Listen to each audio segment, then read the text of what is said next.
Alright, I'm not in my home location, but it is the first day of a new month, so there's gonna be a new theme. And seeing as March is Women's History Month, I think that it's only fitting that we talk about all of the badass women in comics. And the lighting in my bathroom is shit, so y'all get a fucking art mirror. Who to talk about first? Powergirl. So when talking about Powergirl, people usually realize some choice design decisions. Okay, let's get this out of the way. What's up with the boob window? Starting Women's History Month off strong, Panda, yay! So, the costume does have a reason that it looks like that. Horny sexist male art, no, in-universe. We're talking about in-universe, Panda. You see, Powergirl's entire design is based around the fact that she does not have a symbol. She said that when she initially designed it, she wanted a symbol to distinguish herself from Superman, her cousin, we'll get into that. But when she designed it, she left the hole so that one day she could fill it with a symbol. And then it just kind of became her look.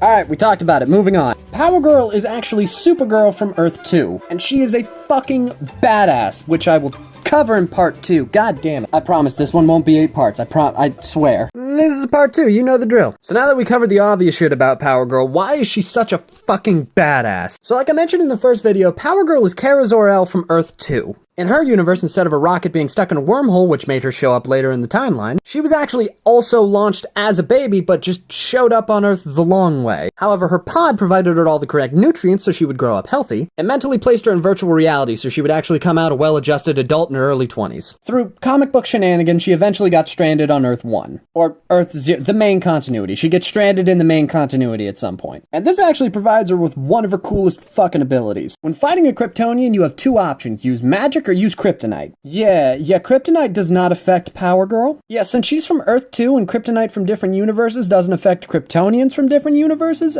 all of the kryptonite in our universe does not fucking affect her. She's been a member of basically every major team in the DC universe, and is best friends with Batman's daughter, Huntress. We'll get to her down the line. Do I really? Yeah, let's do a part 3.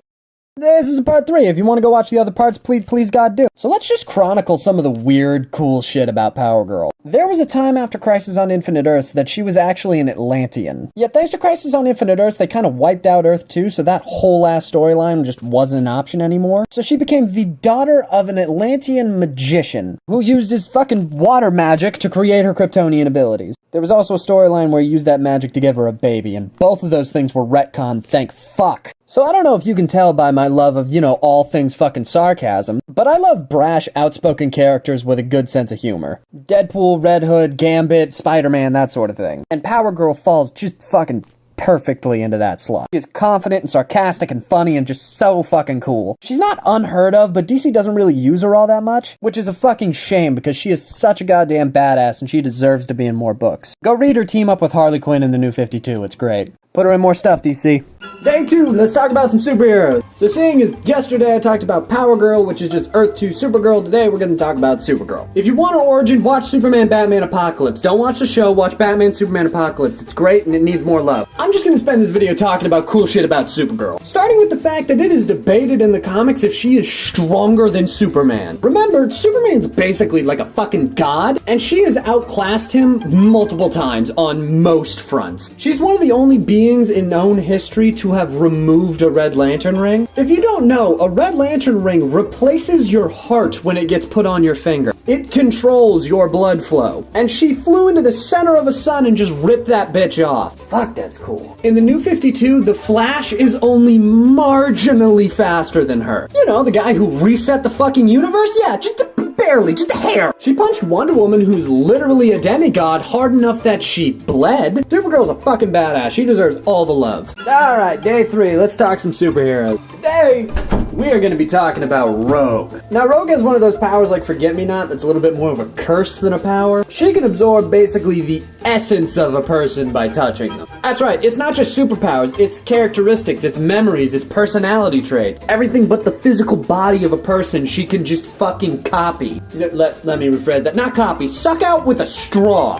Through her hands, not actually with the fuck it. See, one of the big issues that people have with the X-Men movies depiction of Rogue is that she's not very powerful. Don't get me wrong, in the movie she's powerful, but in the comics she can fly, she has super strength, she has just a whole shit ton of stuff. And that's because very early on in her career, she got a hold of Miss fucking Marvel and just held on for way too long. To the point for a very long piece of her history, she just had Miss Marvel's powers. I have a whole shit ton more that I want to say, but I don't have fucking time, so come back for part 2. This is part 2, go back and watch the other fucking video for my engagement. This is just more cool shit about Rogue. What a black shit. Hold on a goddamn minute. Ah, much better. Rogue, right. So if your only exposure to Rogue is through the movies, then I have some information about her character. For one, she's not the super depressed emo teen. She's this outgoing, free-spirited extrovert, which the movies completely contradicted. She's also not into Iceman. She's married to Gambit. Marvel, please, Marvel. She's so cool. Just do her right when you do her in the movie. Moving on. So Rogue kind of has an on and off ability to be able to control her powers. Sometimes she can, sometimes she can't. Sometimes touching her is lethal. Sometimes she can absorb powers from a distance. Depends on the writer, really. Also, like a surprising number of Marvel heroes, she started out as a villain. Yeah, her first appearance was in an Avengers book as a villain with the Brotherhood of Evil Mutants. She's actually Mystique's adopted daughter. They're not cool anymore, don't worry. She is just the fucking essence of a badass. Marvel, please put her in more stuff. It is day 4. Let's talk about a supervillain today. I know I'm not doing it at night this time. I'm doing it in the morning because I fucking feel like it. So the other day I made a video where I referenced Punchline, the Joker's new girlfriend, and it has come to my attention that a lot of people don't know who the fuck Punchline is. I don't blame you. So we're going to be talking about Punchline. So Punchline is the Joker's newest partner. And unlike Harley Quinn, her and the Joker's relationship is perfectly equal. They are equals in every way. At least that's how she sees it. I haven't really read enough of her books to know if that's true or not. Punchline is a former college student who absolutely believes in what the Joker is doing, like full sail. She's also a poisons expert, being able to concoct a poison that Batman had not accounted for. Do you have any idea the type of toxic shit you have to make that Batman isn't immune to it? In terms of costume design, it's pretty fucking good. And needless to say, she doesn't like Harley Quinn very much. In fact, when they fought, she was able to outfight Harley Quinn. And Harley's a fucking badass, so that's scary. I won't say put her in more stuff because DC already uses her a ton, but she's a pretty dope character. Alright, it's day 5. Let's talk some superheroes. Today, we're gonna be talking about the Huntress. And just a warning, she's a complex fucking character, so this will take multiple parts. So there's 2 different versions of Huntress, Helena Wayne and Helena Bertinelli. The original was Helena Wayne, and she was created on Earth 2. Helena Wayne is the daughter of Batman and Catwoman and is best friends with Powergirl. On Earth 2, Batman and Catwoman were married and had a child. Later on in life, Catwoman was blackmailed by one of her former henchmen saying that he had photo proof that she had killed someone, and Bruce would immediately leave her if he found that out. Which, no, but okay, whatever. Whilst being blackmailed by this henchman, Catwoman ended up dead. Helena then constructed a costume out of pieces of her father and mother's old one, and then took to the streets as the Huntress. And up until Crisis on Infinite Earths, that was the Huntress. And she was a fan-favorite character. Problem is, she was on Earth 2. Then Crisis on Infinite Earths happened and wiped out every Earth in the multiverse, other than the main one. People still wanted Huntress, so what the fuck are they gonna do? I'll tell you, part 2. There's part 2. Go back and watch the other part if you want to know what the fuck's going on. So now you have a fan-favorite character, but you have an event that wiped her out of fucking existence. What do you do now? Well, you swap the backstory around, apparently. Helena Wayne was now Helena Bertinelli, daughter of one of the most famous crime families in all of Gotham, who had never been heard of up until this point, but whatever. She was 8 years old. She saw her entire family gunned down in front of her. She vigorously trained herself until she was 19 years old, donning a costume and going out onto the streets for revenge by the name of the Huntress. This Huntress was a fuck ton more darker. This version didn't use her crossbow like the Ninja Turtles used their weapons in the animated series. And by that I mean she didn't just use it to grapple and shoot guns out of people's hands. Yeah, no, she straight up murked motherfuckers with this thing. This one was also tied into the Bat family by matter of association. She was just in the fucking town, so she had sort of a flirtation with Nightwing going. She was on the Birds of Prey for a bit. And this one also became a fan favorite character. And then Infinite Crisis brought the fucking multiverse back and made everything complicated again. We're back for part 3 to figure out what the fuck happens there.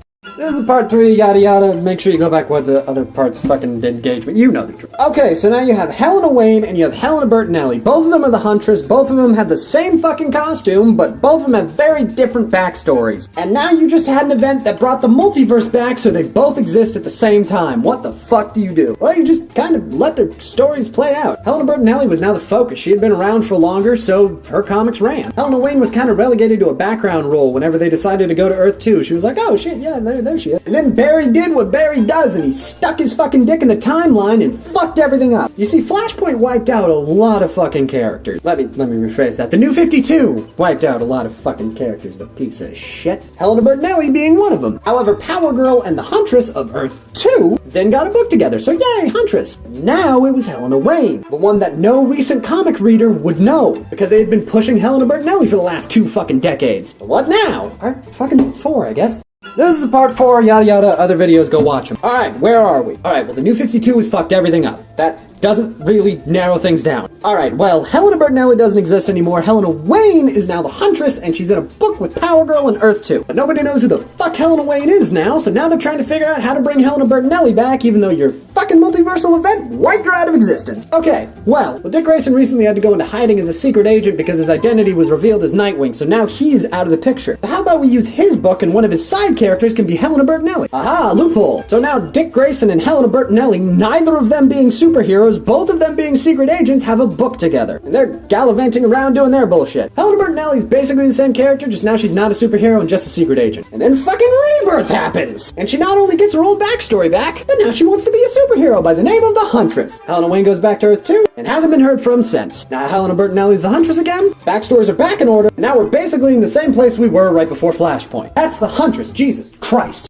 Alright, it's day 6. Let's talk about some superheroes. So today I feel like talking about Black Canary. And I don't know what it is about all of these female superheroes having really fucky backstories, but this is another one that's gonna take a couple of parts. So Black Canary was originally created at the end of the Golden Age. She was just a normal vigilante, drawn to look sexy. Literally, that was the fucking mandate when they designed her, just make her look sexy. Gotta fucking love comic book art. But her name was Dinah Drake, and she didn't have any superpowers. She operated on Earth 2 with the Justice Society of America, until her husband tragically died because he was the love interest of a superhero, where she moved to Earth 1. So the main continuity, the basic one, where she got into a relationship with Oliver Queen. However, this is when shit starts to get weird. You see, Earth 1 and 2 were created in the Silver Age, which was made about 20 years after the Golden Age had ended, meaning that Black Canary was technically far, far older than Green Arrow, but she didn't look it at all. And even though nobody fucking asked, they wanted to explain it away, which I will cover in part 2. Alright, this is part 2. Go back and watch part 1 if you want to understand what the fuck's going on. Not that that would really help. I'm about to talk about some confusing fucking shit, so. Okay, so now Black Canary is really old. She's on Earth 1, and they want to explain away why she looks so young and is dating someone way younger than her. Well, it's simple. She's her own daughter. I'm sorry, what the fuck? Yeah, no. It's weird. Give me a minute. Alright, so get this. At some nebulous point in the past, Golden Age Black Canary and her husband at the time had a daughter, who through some comic mishap, was cursed by a wizard to have a sonic scream that she couldn't control. Well, it was decided that she would be put in suspended animation until they could figure out what the fuck to do about that. And mind you, she's like a toddler. She has no memories of shit. Okay, skip forward a good couple of years. Remember how I said that Black Canary's husband died? Well, now that event retroactively killed both the parents. And in her last living moments, her mother transferred all of her memories to her daughter, who was kept in suspended animation and is now fully grown. More in part 3, Jesus. This is part 3, you seriously need to go back and watch part 2 if you want to understand anything that I'm about to say. Alright, let's recap. The Black Canary that is on Earth 1 is the daughter of the first Black Canary in body only, because she has all of the memories and experiences of the first Black Canary, but is now just young and has a superpower, which she gained by a wizard cursing her when she was a baby. Great. Awesome. How can we get any more complicated?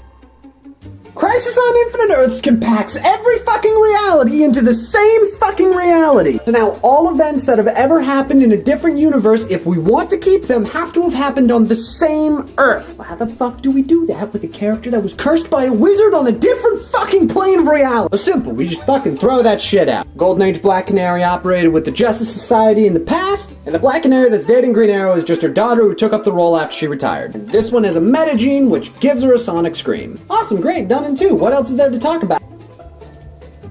This is part 4. You need to go and watch the other parts if this is gonna make any fucking sense. So Flashpoint does what Flashpoint do and just, fucks up an entire character's history for no fucking reason. Cause who fucking wants a legacy character? Not the New 52, that's the fuck who. Fuck the rich history of the Black Canary being a mantle that is handed down from mother to daughter. No. Dinah Drake is now the daughter of a teenage mother who threw into the foster system at the age of 4 until she ran away and became a street kid at the age of 10 before befriending some random fucking special forces dude who had a dojo. Then he left to her in his will when he died of brain cancer, and her powers are no longer the result of a metagene but experimentation that was done on her later in life. She's also the lead singer of a band called Ashes to Sunday. What is this history? And her romance with Green Arrow is just fucking gone, as well as any history with the Justice League, which she was a leader of pre-Flashpoint. I hate the New 52. But Rebirth is right on the horizon. They can fix it. Her and Oliver are dating. She's kind of on the Justice League now. God, I hope they fix this. It's day 7, let's talk some superheroes. Man, anti-hero? Anti-villain. Let's talk an anti-villain today. We're gonna talk about Lady Shiva. Now, Lady Shiva is a character that's appeared in a bunch of shit, but she's never really been explained very much in any of them. She's like a background villain that shows up and stuff to know that shit just got serious. And that is because in the DC universe, Lady Shiva is the world's greatest martial artist. Like, damn near no holds barred, she's the best. She is also stone fucking cold. So she's actually Cassandra Kane, Batgirl's mother, we'll talk about that later. And she is so stone fucking cold that literally an hour after giving birth, she just kind of walked off into the mountains to go and find her purpose. She's worked with the birds of prey on some occasions, but she's mostly a mercenary who, you know, moonlights as a member of the League of Assassins. She is so good that Batman went to her for training when he needed to fight Azrael for the role of Batman in Nightfall. And she told him he wasn't worthy. She did it anyway, plot takes precedence. Done in one, good day.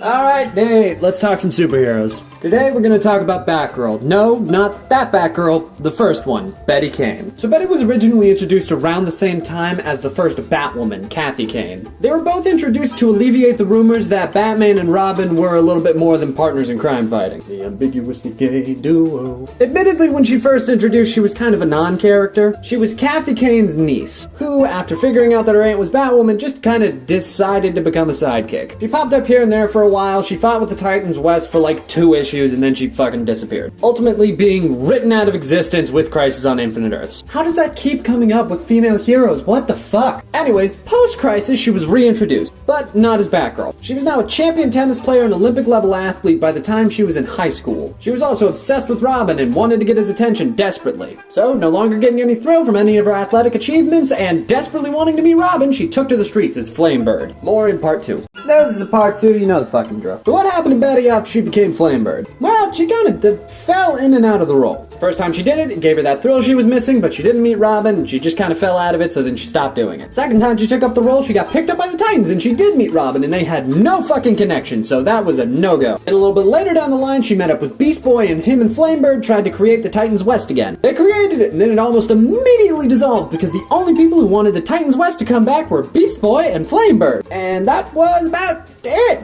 Flashpoint rolls along, so obviously the female superhero needs a new fucking backstory. Why does this keep happening? This time she is not the niece of Batwoman, she is the cousin of Batwoman. Then after figuring out her cousin is Batwoman, she asks for her help in becoming a crime fighter. Batwoman says yes tentatively, but gives her a gray jumpsuit and calls her pleb. From Batgirl to Flamebird to pleb, that's just sad. Well, they had a huge falling out, so Betty fucks off again, and reappears with a new secret identity, Hawkfire. Last I heard, that's where she is. How did that feel like a lot? None at all. Alright, it's day 9, let's talk some superheroes. Today we are going to be talking about Deadpool's ex-wife, Shikla. So Shikla's a really interesting character that was made very recently. She's the queen of this place called the Monster Metropolis. The Monster Metropolis is an underground city that houses all of the universal monster-esque creatures that call New York home. And when I say that, I don't mean like Fing Fang Foom or The Thing or anything. I mean like legit horror movie monster demon sort of shit. She was supposed to be Dracula's wife, and Deadpool was actually hired by Dracula to deliver her to him. But on the way there, the two fell in love and eventually they got married. Shikla is actually a succubus. That's not an insult, literally, she's a succubus. You see, this right here is Shikla, and this is her monster form. She can transform into that whenever the fuck she feels like it. Her and Deadpool were actually married for a while, but the marriage kind of fell apart later down the line. Plus, there was this whole thing where she wanted to wage a civil war against the humans, and well, he wasn't about that. She's an absolute terrifying badass, and I honestly wouldn't mind seeing her in live action. Alright, it's day 10, let's talk some superheroes. So today, we're going to be talking about Cassandra Kane. Now, I'm sorry to say, but if you only know Cassandra Kane from the Birds of Prey movie, then you kind of know Stephanie Brown better than you know Cassandra Kane. They kind of transplanted Stephanie Brown's character traits onto the Cassandra Kane name for the movie, so that version of the character is not Cassandra Kane at all. It's not bad, it's just not her. And I say that because Cassandra Kane is quite possibly one of the scariest motherfucking characters to exist in the DC universe. She is so fucking cool. So remember Lady Shiva? I talked about her a few days ago. Yeah, well, Cassandra Kane is her daughter. Her father was an assassin by the name of David Kane. So both David Kane and Lady Shiva were members of the League of Assassins. And, well, Cassie was originally conceived to be a suitable heir to Ra's al Ghul. For those of you who don't know, that's a big fucking deal. Because in all technicality, Ra's can live forever, so to be his heir, you have to be able to surpass him. For reference, other potential heirs are Batman, Bane, Damian Wayne, and then her. More on Cassie in part 2. This is part 2, you know the fucking drill. So, how and why is Cassie Kane such a fucking badass? Oh, you mean aside from sporting not one, but 2 coolest costumes in the Bat family? Like legit, if the goal is to inspire fear in the hearts of the superstitious and cowardly, the faceless fucking Batgirl does it. Yeah, well aside from that, let me run down part of her history for you. When Cassie was a child, she was not taught to talk. Instead, she was taught through actions. Oh, you mean like sign language? No, I mean by fucking fighting. She became so skilled at fighting at a young age that she can predict the move you're going to make before you know you're gonna make it. She was able to kill someone with a single punch when she was 9. She's one of the only people on the planet to have ever defeated Lady Shiva. Before she was even Batgirl, she caught Two-Face, kicked the shit out of him, took back all of his contraband, and then stole his fucking coin. Disrespect, it's beautiful. The true version of Cassie Kane is an absolute badass, and she deserves to be done justice in live action. Alright, day 11, let's talk some superheroes. So today, I want to talk about Stephanie Brown. So in a word, I would describe Stephanie Brown's character as convoluted. There has been a lot of history. So, alright, bullet points, let's go. So Stephanie is the daughter of a minor villain by the name of Cluemaster. Basically, think Riddler if he was more lame. I know, it's hard, just try. For most of her childhood, Cluemaster was in prison, but then when he got out, he said, oh, I'm not gonna be a criminal anymore, and then of course that was a fucking lie. When he went back to, criminaling, she decided to stop him. She wasn't about that supervillain life. So she crafted a costume for herself and started laying clues all throughout the city by the name of the Spoiler. You get it? Because he's the Cluemaster and she's the spoiler because she's spoiling all of his mystery. You get it. Being a mass vigilante in Gotham, she was bound to run into Batman and Robin at some point, and she did. In fact, she helped them in putting away her father back into prison. This is also where she met Tim Drake. But let me rephrase that. This is where she met Robin. She didn't know he was Tim Drake until years later, even though they dated multiple times within that time frame. You know what? Whatever. We'll get to it later. More about Stephanie in part 2. This is part 2, you know the fucking drill. We got a lot to get to. Go back and watch my first video if you want information. Let's go! Let's talk about the Robin Spoiler romance. So when they first met, Spoiler immediately had a thing for Robin. Problem is, in his civilian identity, Robin was dating somebody at the moment, so he wasn't able to go after Stephanie. This does not change the fact that Stephanie would absolutely flirt with him every single time they went on patrol. And this persisted for a while until all of a sudden Robin was a single man again. And because of that, he immediately started dating Stephanie. One thing though, Batman didn't give him permission to tell her his secret identity. So Tim Drake wasn't dating Stephanie Brown. Robin was dating Spoiler. And this went on for a while. And of course, in this weird situation, something comes up in Stephanie's life. She's pregnant with her ex's kid, who left Gotham and is no longer in the picture. Knowing that she couldn't raise the baby successfully on her own, she decided to put it up for adoption once it was born. And even though he was away on a mission, he was the best boyfriend in the world and came back for the birth, the adoption, and stayed by Stephanie's side the entire time. It is the best Bat family romance, and I will not be taking questions at this time. More part 3!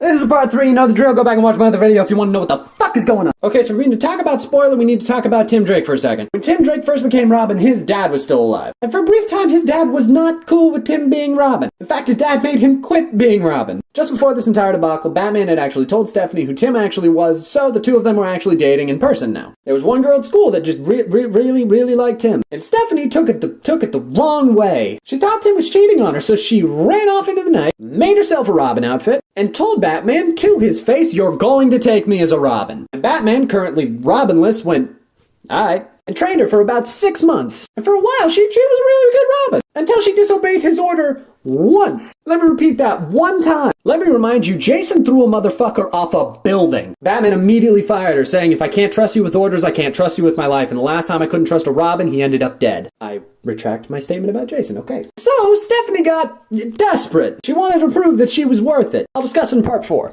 This is part 4, go back and watch the other videos if you want to know what the fuck is going on! Okay, Stephanie is fired as Robin. Stephanie ain't cool with that. So now we get to the most infamous Stephanie moment of all time. She steals one of Batman's plans that potentially has the ability to end all crime in Gotham and puts it into motion. One problem though. For the plan to work, a man by the name of Matches Malone needs to be present. For those of you who don't know, that's a secret identity that Batman uses to interact with criminals. So the plan doesn't go great, and Stephanie, well, she gets a little tortured. Batman finds her and brings her to DC's equivalent of the Night Nurse, and she, well, dies on the table. One little heartwarming thing though, on her deathbed, Batman assured her that she was just as good a Robin as any of his boys. That it was all real and that he was very proud of her. And then she fucking died. Don't worry, she got over it. Which I will apparently talk about in part 5. Fuck.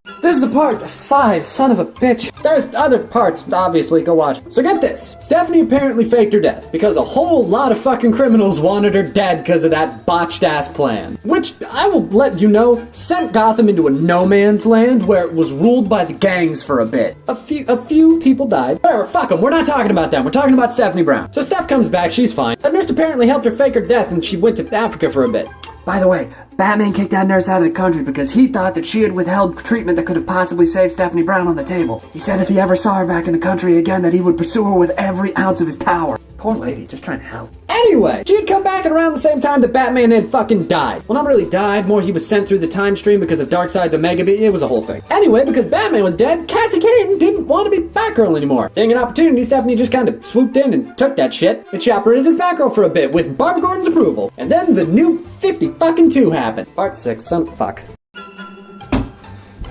Ugh, this is the final fucking part of spoiler, Christ. Six parts is too fucking many. Anyway, the new 52 happens. And the new 52 does what the new 52 be doing, and it fucking erases everyone's history. Everything I just said. All 5 fucking parts of character history. Cut that shit, she doesn't exist anymore. Yeah, when the new 52 started, she didn't fucking exist.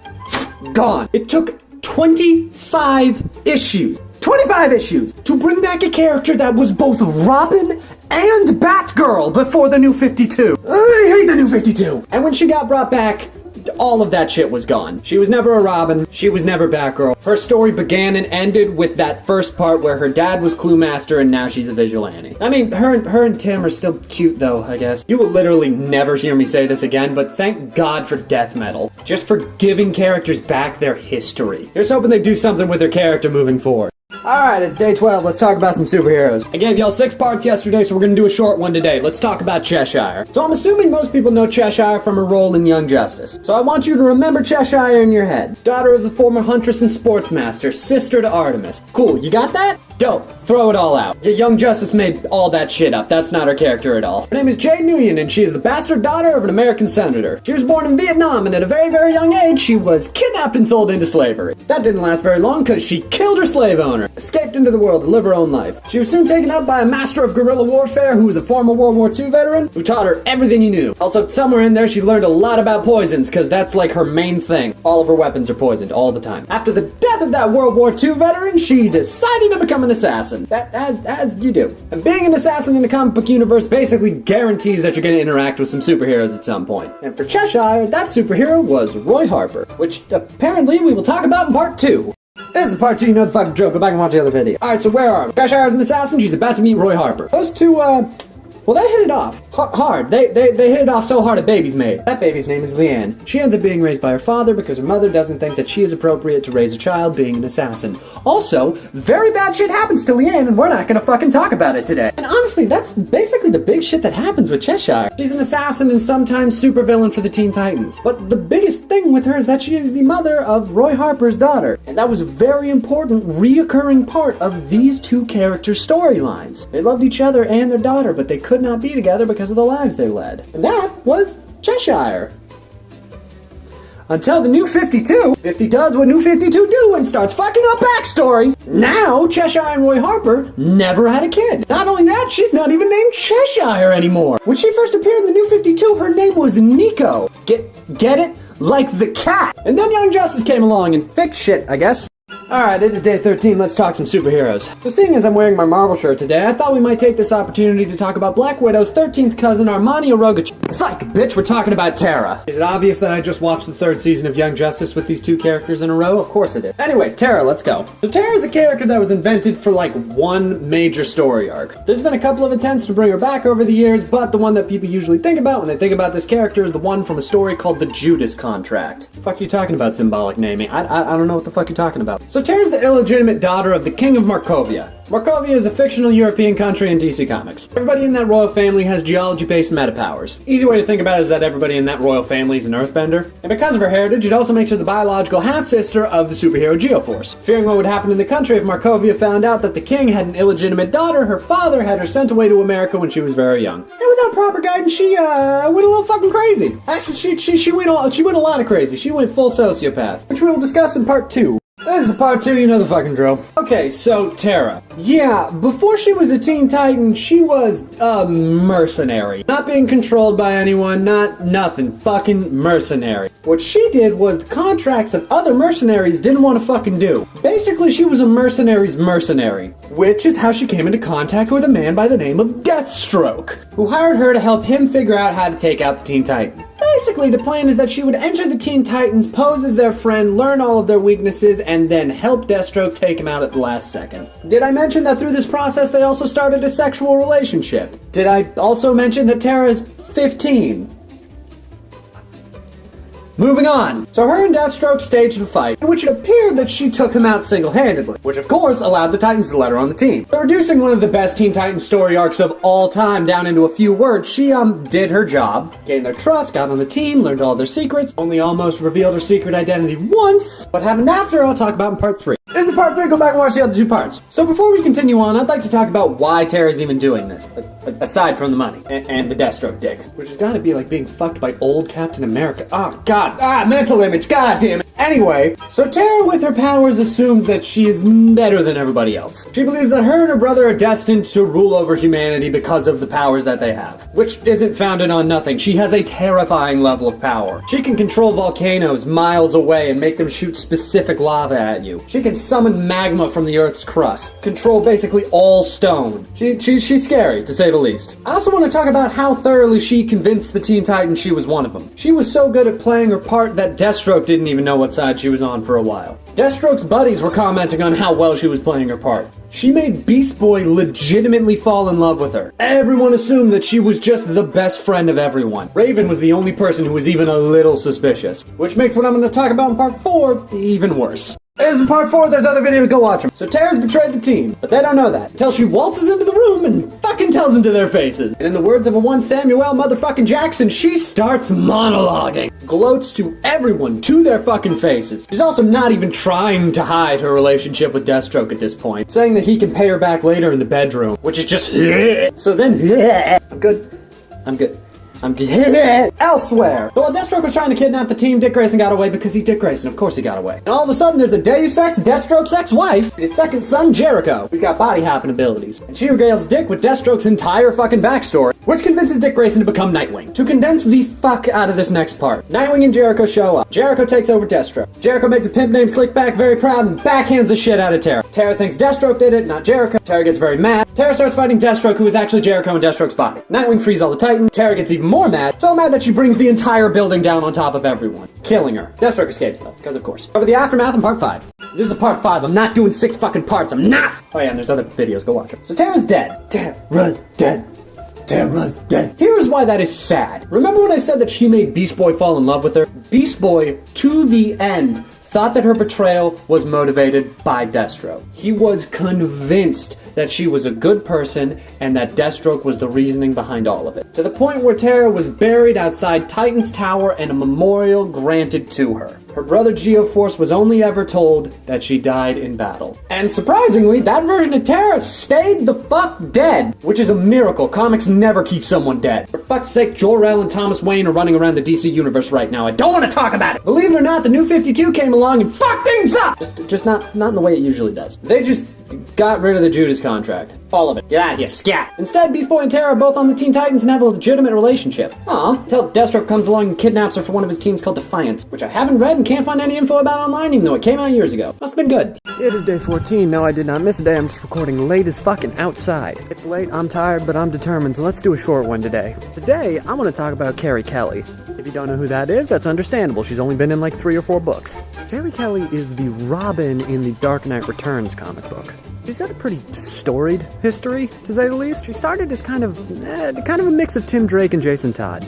She's from 2 parents who really ain't shit, but she also insisted on making herself a Robin. You see, in the Dark Knight Returns universe, Batman had retired for a few years, and because of that, he'd gone back into the role of kind of mythic savior. So while Carrie Kelly and her friend were being attacked by a couple of street thugs, Batman showing up to save the day was a big fucking deal. Because of that, she crafted her own Robin outfit and basically strolled up to Batman and said, yeah, I'm working for you now. Considering how fucked up Batman is in that world, I am very willing to say that she is one of the most dedicated Robins, at the very least the most loyal. She's a Robin that graduated from being Robin to Catwoman to Batman at one point. I don't know, I didn't read the Dark Knight Returns sequels on principle. She's a badass, and honestly I wish she was explored more.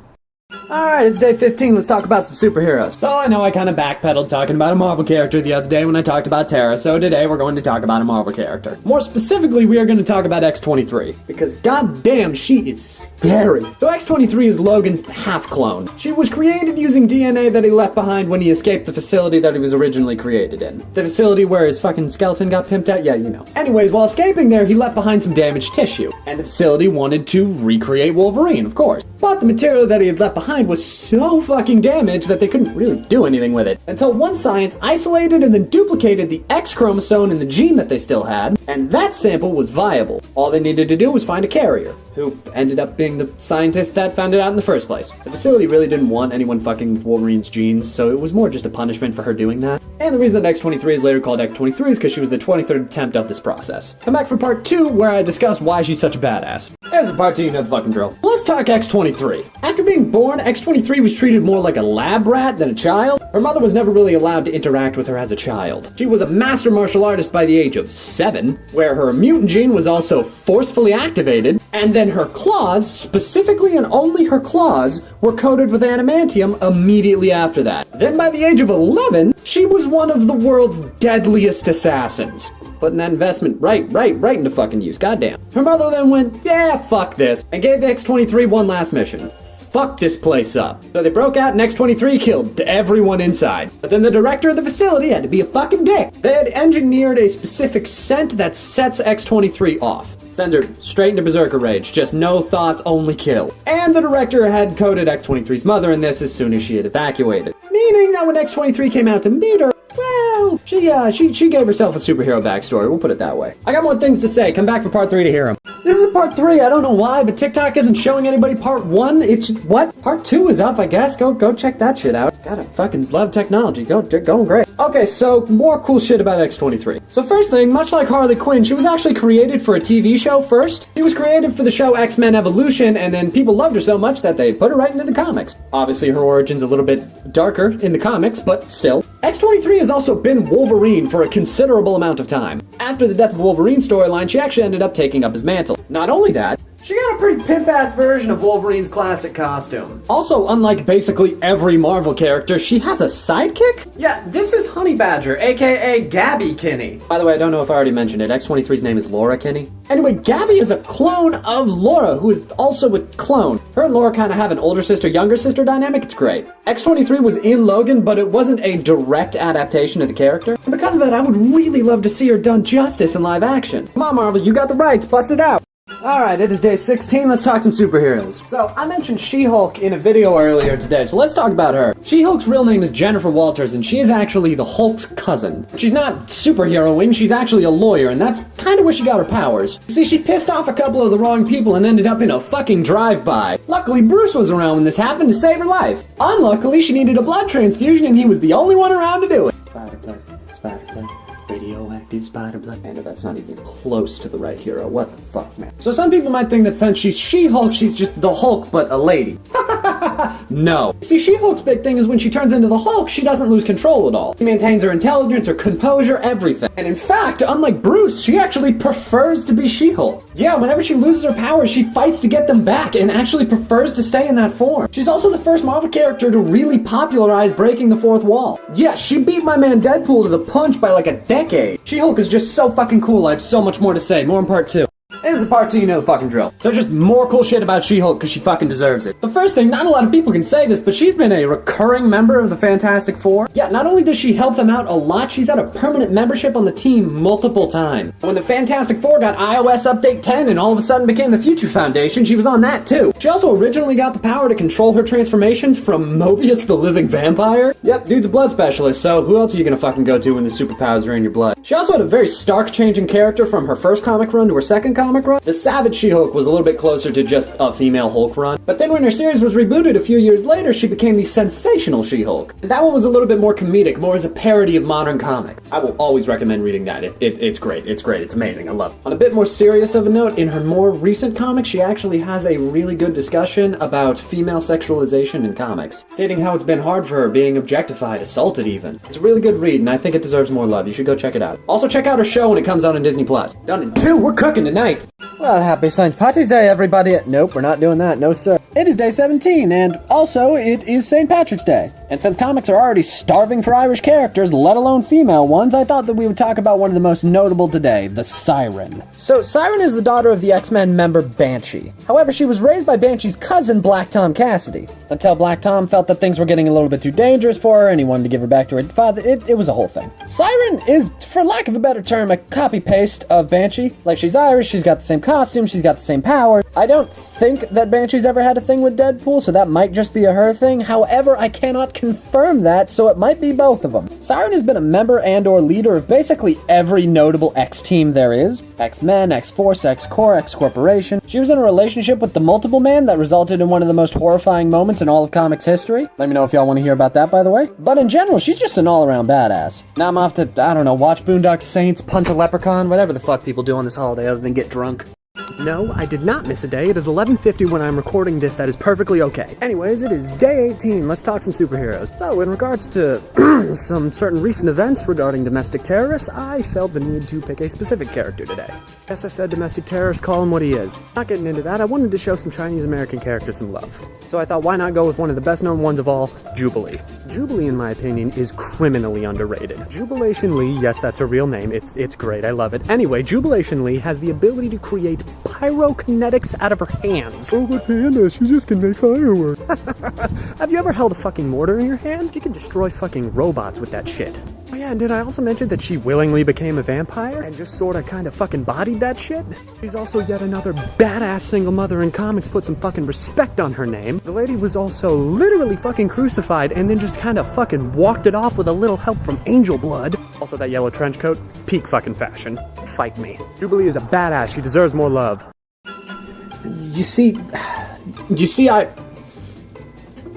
Yeah, no, I'm late with this one, sorry. Alright, let's get past that. Let's talk some superheroes. Today was day 19, and I feel like making everything more confusing, so today we're going to be talking about Agent 13, otherwise known as Sharon Carter. Sharon Carter is the niece to Peggy Carter, just like she is in the MCU. However, unlike in the movies, as soon as Steve found this out, he immediately broke things off with her. Because that's fucking weird. They ended up getting back together later, though, don't worry about it. She is actually the person who killed him in the death of Captain America. Yeah, she had a subconscious trigger due to brainwashing by the Redskins. It's a whole thing. But Sharon Carter is a scary motherfucker. She has served as the director of S.H.I.E.L.D. multiple times. She's usually directed to do missions that superheroes do, or at the very least go undercover and fuck with bad guys in their own territory. I mean, shit, she's died twice. That's gotta count for superhero points. She's also a good part of the reason that Hydra Cap ended up losing by crashing a shit ton of his helicarriers into the fucking ground when superheroes were attacking him. God, that's fucking metal. Sharon Carter is a stone cold badass. Do not fuck her up, Falcon and the Winter Soldier.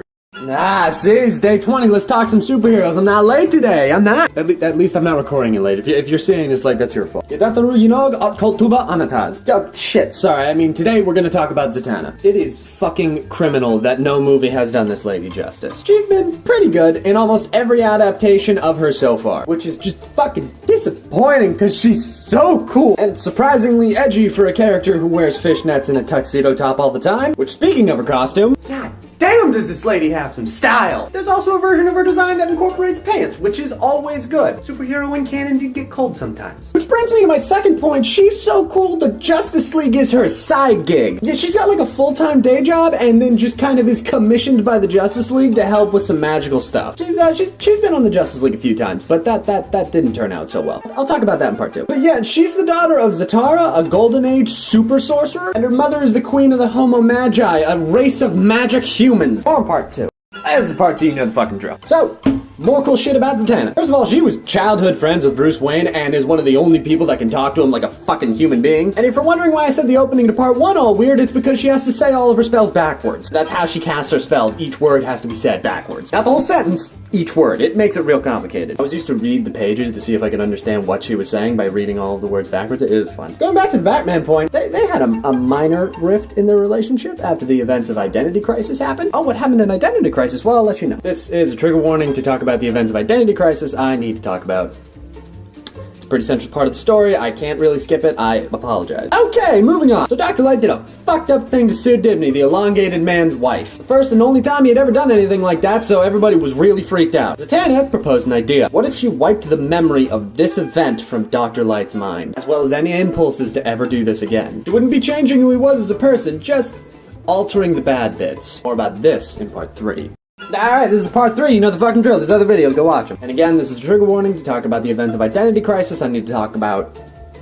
It's a pretty central part of the story. It's really impossible to skip it. I apologize. Moving on. So Zatanna proposes her idea to wipe the memory of Dr. Light doing the thing to Sue Dibney from his mind. And to say the very least, people were a little divided. Morally, that's crossing a line for a lot of the members. However, with the majority vote, Black Canary, the Atom, Green Lantern, Hawkman, and a very, very reluctant Flash voted to let her wipe his memory. The process begins, Dr. Light is on the floor, the members in question are standing around her, and Batman shows up. Needless to say, he did not like being kept out of the fucking loop on this one, and immediately goes into attack mode. Stop, what the fuck do you think you're doing? You can't do this. So Zatanna freezes him in place and wipes his memory of the event. And it's revealed in the story that they've ended up doing this to more than just Dr. Light and Batman. We're in part 4. This is part 4, there's other videos, go watch them. So, Identity Crisis happens. Needless to say, for a while, Zatanna and Bruce are not on good speaking terms. Bruce actually ends up putting a satellite in space called Brother that has an AI that tracks and monitors superhumans without their knowledge. Basically like superhero NSA that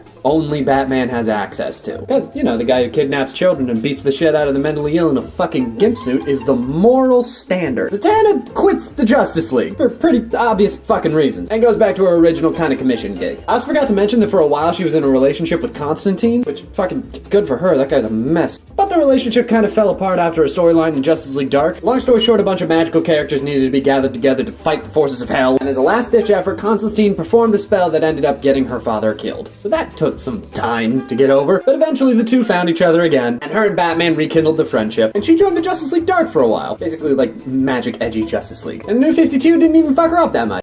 Alright, it is the 21st, let's talk some superheroes. My roommate decided to be a responsible adult and go to bed early, so I guess we're talking outside today. Today, I want to talk about Rose Wilson, otherwise known as the Fourth Ravager, otherwise known as Slade Wilson's daughter. So Rose is a whole different kind of scary. Being the daughter of Deathstroke, you would kind of assume that, but still. For most of her childhood, she was raised by her mother, who trained her to be a super killer, until she ended up dying fighting Slade Wilson's half-brother, who was an obvious Deadpool parody within DC. It was a whole thing. Anyway, after that, she was put into the custody of her father, but then went, no, and pawned her off to the Teen Titans. She palled around with them for a little while and then just went, nah, fuck this. Ended up under the custody of yet another family, who was then killed by that obvious Deadpool parody I was talking about earlier, who was apparently actually secretly hired by Deathstroke even though he didn't know it at the time, and then Deathstroke captured both of them and then told Rose to kill his half-brother so that she could become his apprentice. It was a whole fucking thing. All of that to lead into the part 2 where I get to the actual good shit. I know, I'm such a tease.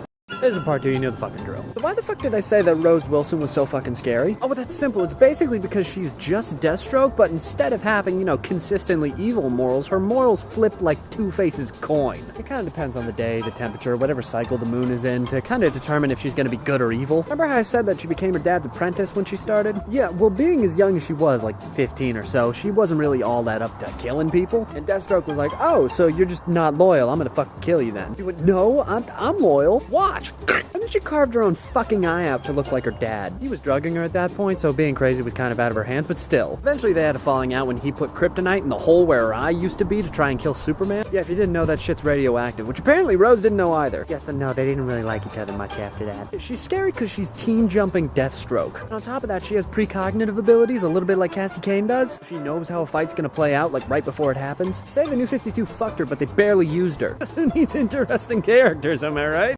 Good morning, everybody. So last night, TikTok kind of decided to fuck over all Android users, so I wasn't able to post day 22. Let's fix that, shall we? Happy belated day 22, let's talk some superheroes. Today we're going to be talking about Duella Dent, better known as the Joker's daughter, who's actually Two-Face's daughter, who's actually Three-Face's daughter, who's actually the Riddler's adopted daughter, who is actually fucking nobody. I'll take a few parts, let's get into it. So in the chaos times of pre-crisis, Duella Dent first appeared as a villain named the Joker's daughter. However, her whole gimmick was that she would commit crimes and then say she was the daughter of a major supervillain so that nobody would actually know her secret identity. And then Robin learned her secret identity. She was actually Two-Face's daughter, and then she joined the Teen Titans, because apparently committing all of those crimes means you want to be a superhero the whole fucking time. When she was on the Titans, she went by the name Harlequin. Not Harley Quinn, Harlequin. All one word, all proper and shit. On and off the team for a while, all the way up until Donna Troy's wedding, where she showed up as a middle-aged woman, therefore making it literally impossible that she was Two-Face's daughter. When Nightwing questioned her about this, she just went, "I'll tell you someday, sweetie." And then Crisis on Infinite Earths happened, so that was never fucking explained. More in part 2.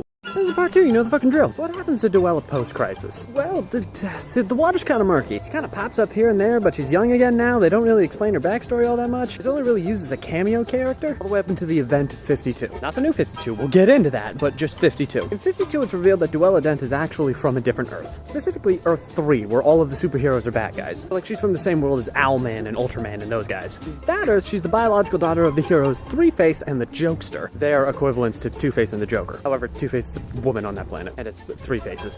You get the fucking point. Anyway, apparently she was born with a superpower that she can subconsciously shift between Earths. She can just hop realities without even knowing it. And since she's a little bit cuckoo for Cocoa Puffs, she doesn't really know that she's doing it or remember her backstory all that much. It also explains why nobody could find who her fucking parents were. As soon as we learn this, a Monitor shows up and kills her. Monitor is kind of like DC's equivalent to the Watchers, just more trigger happy. Which brings us to the new 52. This is part 3, there's 2 other videos, go watch them. Let's talk about the new 52. I don't wanna talk about the Joker's daughter, we gotta talk about the Joker in the new 52 for a second. The Joker was reintroduced in the new 52. He had, cut his own face off? Dollmaker cut his face off? Doesn't matter. His face was removed from his head. He had been wearing it as a mask. It went away in the final fight with Batman of that arc. He fell into a pit, apparently to his death. He got better, don't worry. In that fall, his face fell off and fell into the sewer. A crazy homeless woman found it. This is Duella Dent. Scratch all that alternate world supervillain daughter shit, doesn't matter. Duella Dent finds the face and immediately becomes obsessed with it. She starts wearing it as a mask. Then she gets it stitched onto her own face. Then she gets the Joker's blood injected into her by the Dollmaker. It's obvious that she's only a villain in the new 52. She was on the Suicide Squad for a while. Needless to say that her and Harley Quinn didn't really get along. And that's kind of where DC left her character. Psycho homeless sewer lady who stole the Joker's face. Yeah, characters with a deep, rich history. Woo! Let's hope that DC Rebirth does some justice to her character. It is day 23, let's talk some superheroes. So I have so much shit to do tonight that it's actually a joke in and of itself, so tonight we're gonna go pretty fast. Tonight we're gonna talk about Killer Frost, otherwise known as Kaitlyn Snow. Now if you know who Kaitlyn Snow is, then the chances are that you probably know who she is from the Flash TV show. So I'll be the first to admit that it's been like a minute and a day since I actually watched the Flash TV show, so I have absolutely no idea if the show adapts this correctly, but I get the most distinct feeling that she is a lot more evil in the comics. Let's run it down. So in the comics, Kaitlyn got her powers when a bunch of Hive agents stuck her in a room with an infinite energy engine she had been working on. Their bosses had a lot of stock in the energy industry, so some uppity scientist creating an infinite energy engine kind of fucks that up for them. Hey, capitalism. Anyway, the only way that she was able to escape was by destroying the coolant tanks of this engine, which ended up biologically infusing her with ice, as well as turning her into basically a heat vampire. She feels an innate need to absorb biological heat, which she usually ends up sucking out of her victims. Get it? Because kids kill her frost? Yeah, you get it. She also has insanely powerful ice powers. She's used pretty sparingly, not in a lot of books, which is a shame. She's pretty popular because of the Flash show now. It is day 24, let's talk some superheroes. No, I know I'm not dead. I actually just went into a coma for the majority of the day. That's what happens when you sleep like 5 hours in 2 days. Anyways, today we're going to be talking about Raven. And because we're going to be talking about Raven, I will ask you to kindly leave your Teen Titans and Teen Titans Go at the door, because that's not Raven. What does Raven say? What's her spell? Azarath, Metreon, Zinthos, right? No, that's not a thing. She doesn't do that. Raven in the comics is a lot more of a white mage than anything. She's a lot more support and defense and a lot less offense. Let's break it down. So Raven was born the daughter of a human mother and a demon father, that being Trigon. Big bad, basically the devil. Not really a devil, but basically the devil. She was raised on a different plane of reality called Azarath. Hey, see what they got? This is a callback. Anyway, the members of Azarath are all empathic pacifists. They have extreme control over their own and others' emotions, which is good because the only way that Trigon can take over Raven is if she feels things. So she was raised to, not do that. And for a considerable amount of her history, that was a lot of her character. Speaking of which, there's a lot of history. Come back for part 2. This is a part 2, you know the fucking drill. Let's get into the history of Raven. So she's just perusing through the halls of Azarath one day, unsupervised in any way, you know, as the child of a demon should be. Believe it or not, that's when Trigon decides to show up and go, "Ayo, what's good?" Making her experience fear for the first time, which just strengthens his connection. This is also the first time her thing called her soul form comes out. Even soul form is that black shadow raven thing that pops up behind her head. Apparently it's strong enough to destroy the world. Anyway, with the help of the soul form, they're able to push Trigon back. But because of this event, Raven decides that she kind of needs to figure out a more permanent solution to Trigon. Oh yeah, did I also mention that this is the first time she found out that she's the daughter of a fucking demon? It's an eventful day, to say the least. And since everybody in Azarath is a pacifist, it's not going to be much help there. So she goes to Earth for the first time in for fucking ever, and requests the aid of the Justice League of America, who essentially goes, "Oh, you're the child of a demon. Well, get the fuck out then." She didn't get much help in that department. So being an empath, she does the only thing that she knows how, and she reaches into her emotions. She tries to reach out and figure out what she should do, which leads her to recreating the Teen Titans. Assembling a new team, not just like fucking summoning them. Part 3. This is part 3 of those other 2 videos, go watch them. So Raven kind of finds her new home with the Teen Titans. There is so much history with her and the Teen Titans that all I can say is go and pick up a Teen Titans book and most likely she's in it. An interesting little factoid though is that her and Beast Boy didn't really get together until the very end of that run. And that's simply because for a fair portion of the early Titans history, Beast Boy was into Terra. And with Terra, you know, kicking Beast Boy's trust to death by turning into a supervillain, needless to say, he had some baggage to get over in that department. Like there was a little flirtation here and there, but Beast Boy was the resident guy who hits on everybody in that team, so their mutual flirtation didn't really warrant a relationship at that point. It wasn't really until the 2003 series and then all the way up until Flashpoint that they actually became a serious thing. Which actually brings us to the New 52, which kind of kicked Raven to death. First of all, in the New 52, she was mostly raised by Trigon. Like that whole situation on Azarath still happened, but then Trigon just kind of took her. Her whole character based on the suppression of emotion was just kind of removed. She was just kind of the former villain emo on the team with a really fucking stupid looking costume. And then a rebirth made her super young. Haven't really read this version though, it could be super good. Good morning, let's talk some superheroes. Yesterday was the 25th, and I missed it, and I have a perfectly reasonable explanation for that. I'm a college student, I was tired, I fell asleep, when I woke up it was 12:30, sue me. Anyway, today we're going to talk about Donna Troy. Anybody who knows who that is knows that this is going to be multiple parts. So Donna Troy is infamous for having multiple origin stories. Powers-wise, she's basically Wonder Woman. A little stronger and a little weaker sometimes, but she's basically Wonder Woman. And all of her major origin stories circle around the Teen Titans, so if you want to read a good Donna Troy story, read the Teen Titans. Just read the Teen Titans in general. Alright, we got roughly 30 seconds, let's get into number 1. Donna Troy's first origin, or should I say Wonder Girl's first origin, is kind of the same as Superboy in that she was just the younger version of the superhero she got her name from. She was just a time-displaced younger Wonder Woman that would have adventures with her older self. And this worked for a while, until they created the first iteration of the Teen Titans, which had all of the major teenage sidekicks at the time, save for Speedy. Fuck Speedy, apparently. You couldn't have just young Wonder Woman on a team of superheroes having adventures, because then how are you going to explain older Wonder Woman not knowing about those adventures? Which is where they made her second origin, which I will discuss in part 2. This is part 2, you know the fucking drill. Donna Troy is now her own independent character. How the fuck do you explain that? But it's pretty simple, really. She was a human baby whose parents had died in a fire. Wonder Woman had saved her from that fire and brought her back to Themyscira. She then got her powers by something called the Purple Ray on Themyscira. It's this thing that they sometimes have. Sometimes it heals you, sometimes it gives you powers. It healed Steve Trevor when he showed up there. Great, awesome, score. She has an origin, it makes sense. Time to fuck it up. Crisis on Infinite Earth kicks down the door and goes, haha, we can't do that no more. Wonder Woman's origin's been changed, so now she wasn't even on Earth when that story was supposed to have happened. Okay, let's say a Titan saved her from the fire. Oh, you thought I'm a Teen Titan? No, I mean like literally the Greek Titans. Now one of them big fuckers had saved her from the fire and then raised her on a place called New Kronos, named after the Greek city of Troy and given superpowers. And then they stripped her of her memories and threw on Earth, cause fuck her, I guess. It was around this time that she started going by Troya as well. I mean, if she had no connection to Wonder Woman, why go by Wonder Girl? Hey, awesome score. She has an origin, things kind of make sense still. Time to fuck it up, which I will get to in part 3. This is part 3, there's other 2 videos, go watch them. Donna Troy was rescued by a Titan, then raised on a different planet, then given superpowers and stripped of her memories, and then sent to Earth. Great, awesome score. Let's change it. Was there an event that happened at the time? No, not really. Any big retcons to Wonder Woman that you want to include? Not particularly, no. But this is just because. Yeah, wait, that it'll be fun. So now, Donna Troy was a magical duplicate of Wonder Woman. Because there was no other children on Paradise Island, they wanted to give her a child to play with. Hence, Donna Troy, now their sister. This was meant to kind of pay homage to the first origin that they gave her way back when. And then there was a story where she was removed from everybody's memories, and existence for that matter, and they needed to magically recreate her again. The only person that remembered her was Wally West, and so she was recreated through the memories of Wally West. Great, awesome score, she has an origin, it makes sense, let's stick with it, let's fuck it up again. Faulty robot clone of Superman kills her. Big event in Teen Titans, oh no, Donna Troy's dead, and then she gets resurrected again. This is DC throwing in the towel and going fuck it, because this version of her origin is basically the same as Dark Knight Death Metal. All of her origins are canon, who cares? More in part 4.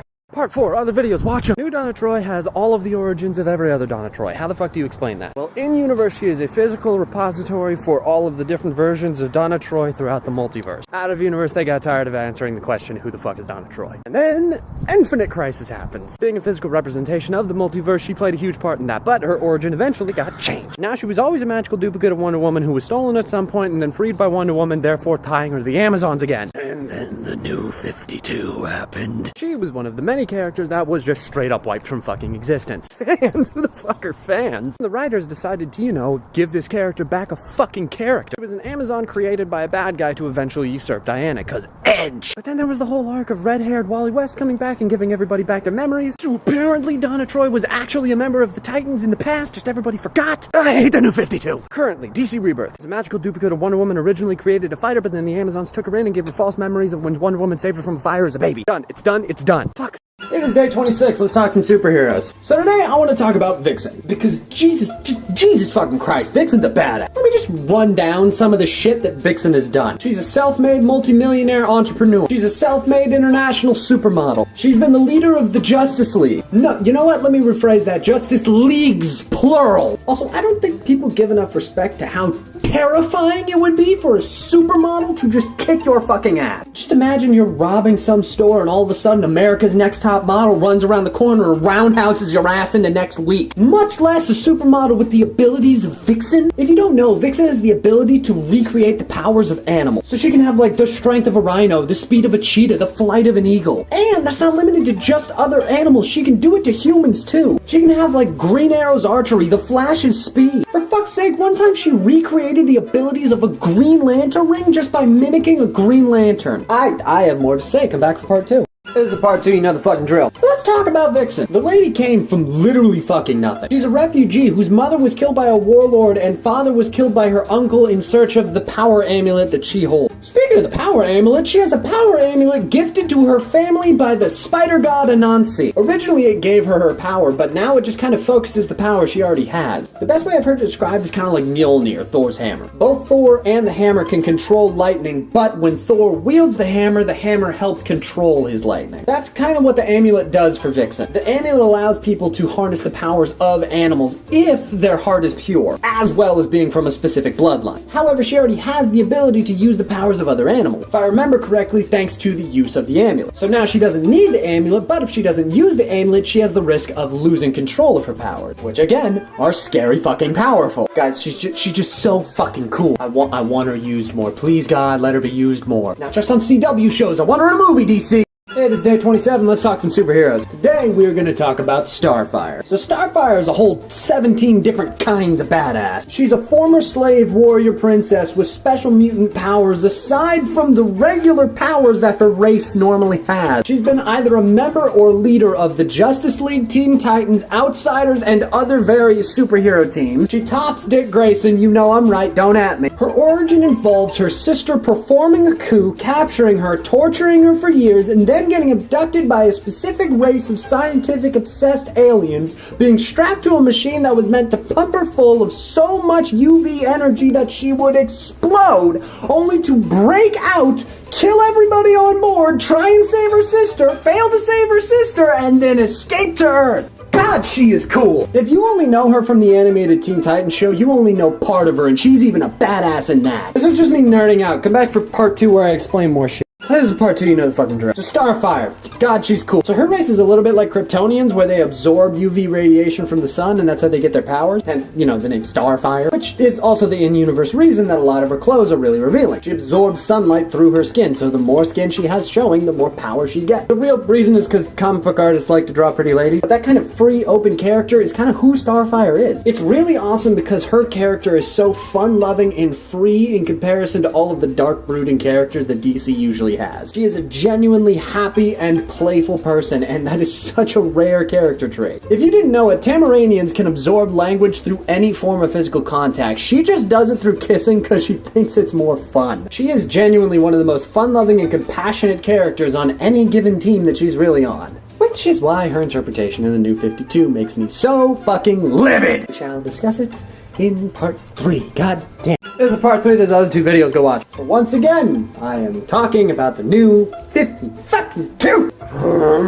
So the whole back half of that last video when I was talking about how compassionate and loving Starfire, yeah, throw all that shit out. Now her primary motivating factor is rage and hate. So this time when she was expelled from her home planet, even though it was not done by her sister's own volition and she was basically being held at gunpoint, she hated her for the rest of her fucking existence. Like, the thing that kept her moving through her life is her hatred for her sister. Oh, and then when they got to Earth, they removed all of her fucking intelligence. Made her the definition of the born sexy yesterday trope. As in, she's too naive to know what basic Earth fucking customs is, but she is definitely fuckable. Trust me, they want you to know that last part. They will never let you fucking forget that last part. Rebirth seems to be doing her a little bit more justice, thank fuck. And I hope this character continues to get the respect she fucking deserves. Starfire's a badass with so many story possibilities. She's not just hot. It is day 28, let's talk some superheroes. It is late and honestly I am fucking tired, so let's make it quick tonight. Tonight we are going to be talking about Cassie Sandsmark, otherwise known as Wonder Girl. But Panda, you already talked about Wonder Girl. Wasn't that the whole Donna Troy thing? There's 2, regardless of what the new 52 tells you. Legacy characters are a thing, shush. But Cassie Sandsmark has bigger balls than I would say most people in comics. She was introduced as a 16-year-old girl with no powers that stole 2 magical artifacts from Wonder Woman to help her fight a clone of Doomsday. Given she got her ass immediately fucking beaten, but still. And when Wonder Woman brought her up to Mount Olympus to be like, this girl's got some fucking chops, she waltzed right up to Zeus and said, hey yo, I think I need powers, you think I need powers, like give me some fucking powers, man. For a good long while, she was Connor Kent's official love interest. Official, we all know who it really is, come on. She's also a founding member of Young Justice, the comic version anyway. New 52 basically turned her into Witchblade, which is just, I do my absolute best to forget the Teen Titans run in the New 52, so that's all I'll say about that. But yeah, Cassie's a badass, she deserves way more love. This is a part 2, you know the fucking drill. So I said the catchphrase wrong in the last video. What the fuck is wrong with me? Let's talk some superheroes. So here's just more cool shit about Witchblade. Well, the Witchblade is the son, yes I said son, it's a male entity, the son of the Darkness and Angelus, the 2 directly opposing forces of the universe. Basically, they did the downfall of every failing marriage and went, oh, we'll get along better if we have a kid. They didn't. Oh yeah, and the Witchblade being male is the reason why every Witchblade wielder is a female. I love early 90s sexism. But the Witchblade is a fucking scary weapon. Basically think a Green Lantern ring if it was magic and made of knives. The amount of weapons that it can create is directly proportional to the imagination of the wielder. Swords, shields, wings, pyrokinesis, spears, I think guns a couple of times, spiky tendrils, chastity belts made of razors. Sarah, you fucking scary. The Witchblade is also one of 13 ancient artifacts. Each of them is used to keep the universe in order, but if they're ever brought together, they'll end the fucking universe. Witchblade kind of has a cult popularity status because of its TV show that had 2 seasons. But honestly, I wish it was even more popular. It's a badass concept. It is day 30. Let's talk some superhero.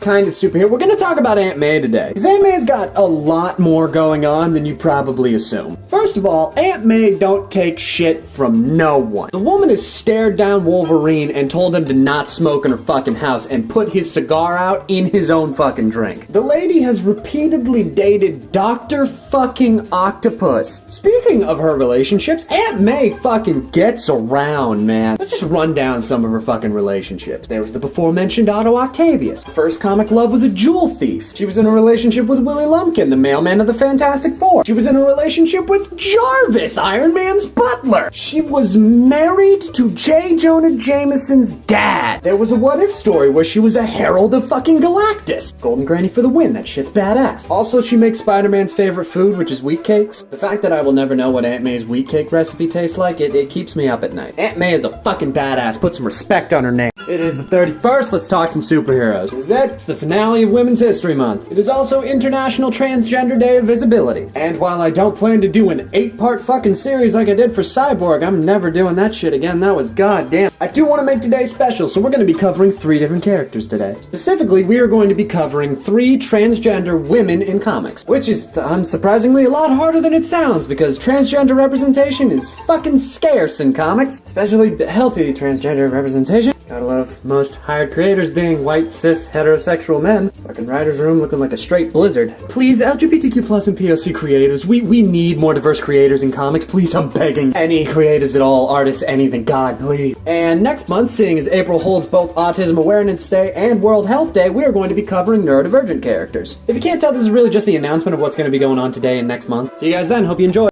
Alright, it's the 31st, let's talk some superheroes. For the finale, Women's History Month, as well as Transgender Day of Visibility, we are going to be covering 3 characters, and for the first one, we are going to be covering Alyssa Yeoh. I think that's how you pronounce the last name. If I'm saying it incorrectly, I am so sorry, I am trying my best. Alyssa was introduced by writer Gail Simone as Batgirl's roommate. After the New 52 had decided that legacy characters were for bitches and quitters and decided to give Barbara Gordon back the use of her legs after 23 fucking years, she had to move out in the city and get a roommate. That roommate was Alyssa. Alyssa is notable for being the first major transgender character written in a contemporary context in a mainstream comic book. Fuck, that's a mouthful. As well as being a person of color and bi. In the book for a little while, she ended up dating Barbara's psychotic serial killer brother, which turned out just about as good as you would expect that to. And while in the main continuity, she never became a superhero, in the DC Bombshells run, she's a member of a team called the Batgirl. Which makes me think that before Gail Simone was fired, they were planning to make her a Batgirl. God, that would have been so cool. But anyway, Alyssa is a badass, and she deserves to be in more stuff.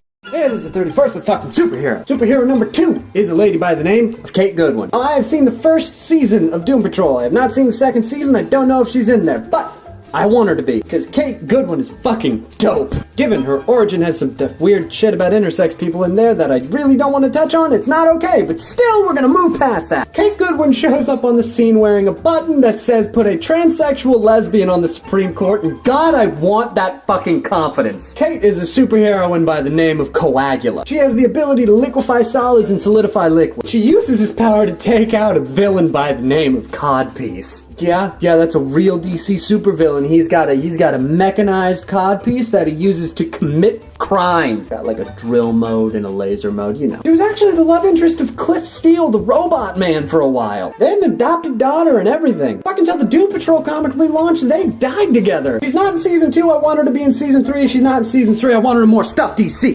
It is the 31st, let's talk some superhero. For the final superhero of the day, and for the finale of Women's History Month, we are going to be talking about the girlfriend of Angela the Angel, Sarah. Now, Angela is a character that I honestly probably should have covered this month. However, I didn't. We're going to move on from that. Not really any particular reason, just slipped my mind. I'll cover her later. However, we're not talking about her. We're talking about her girlfriend, Sarah. And Sarah is a whole different kind of badass. Sarah is literally a cursed warrior angel from the realm of heaven that has the magic to steal souls. Fuck, that's cool. If you want to get a feeling for her personality, well, she died one time. That's not the point I'm about to tell you, but whatever. When she died, she went to the realm of hell. H-E-L, not H-E-L-L, it's Norse, whatever. While she was there, she was sent to solitary confinement in hell for insolence. Let me simplify that just a little bit. She got sent to solitary confinement in hell for pissing off the god of death for backtalk. God, that's cool. More in part 2. This is part 2, you know the fucking drill. So, more about Sarah. It is taking every ounce of my goddamn strength not to make a Caillou joke right now, just because that fucking TikTok audio, you have no idea. Sarah! No, never doing that again. Some more cool shit about Sarah. Well, she helped overthrow hell. Yeah, since her soul was trapped in hell and literally the only way to get it out of there was to change the rules of hell, her girlfriend overthrew hell, and she was a major part of that. She also conned Malekith, you know, the bad guy of the worst Thor movie, into helping her out with seeing her again. The love that these two have for each other it's fucking goals. These two are great. They made a deal with one another to love each other for as long as there was each other to love. Oh, fucking heart. Oh yeah, and also, Sarah's built like a whole fucking tank. She both can and will fuck you up. That's not a question, that's a promise. Also, she names this horse Maximus Klopp, and that's just fucking great. There's rumors that she's gonna be introduced in Loki. I can only dream. With that, I'll see y'all next month.